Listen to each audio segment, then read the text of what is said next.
নমস্কার বন্ধুরা, আজকে বানাবো পোনা মাছ কষা। কড়াইয়ে সর্ষের তেল দিয়ে দিয়েছি। মাছগুলোকে একটু কড়া করে ভেজে নেব। প্রথমে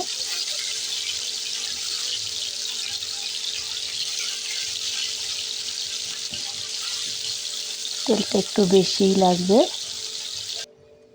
মাছগুলো কড়া করে ভেজে নিয়েছি। এই তেলেই গোটা গরম মশলা, গোটা জিরে, তেজপাতা আর শুকনো লঙ্কা ফোড়নে দিয়ে দেবো। ফোড়নটা একটু ভেজে নেব লাল করে। একটা বড় সাইজের পেঁয়াজ কুচি করে রেখেছি, পেঁয়াজটা হালকা লাল করে ভেজে নেব।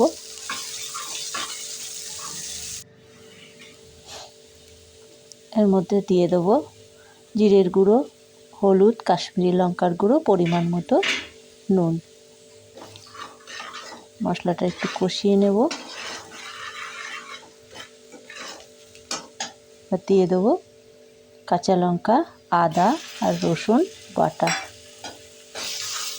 পুরো মশলাটা একসাথে একটু সামান্য উষ্ণ গরম জল দিয়ে কষিয়ে নেব। মশলাটা পুরো কষিয়ে নিয়েছি বন্ধুরা, লাল করে তেল ছেড়ে দিয়েছে। ভাজা মাছগুলো দিয়ে দেবো। ছোট ছোট করে কেটে নিয়েছি মাছগুলো।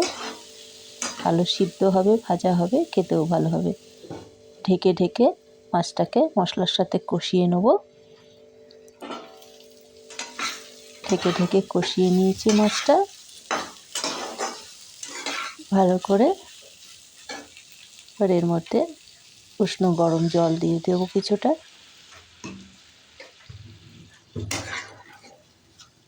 মাছটা সিদ্ধ হওয়ার মতো জলটা দিতে হবে। 3-4 মিনিট।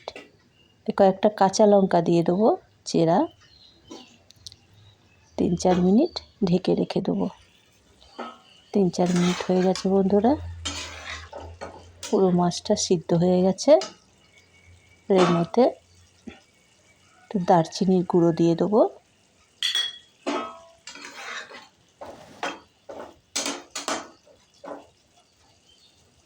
পোনা মাছ কষা রেডি বন্ধুরা।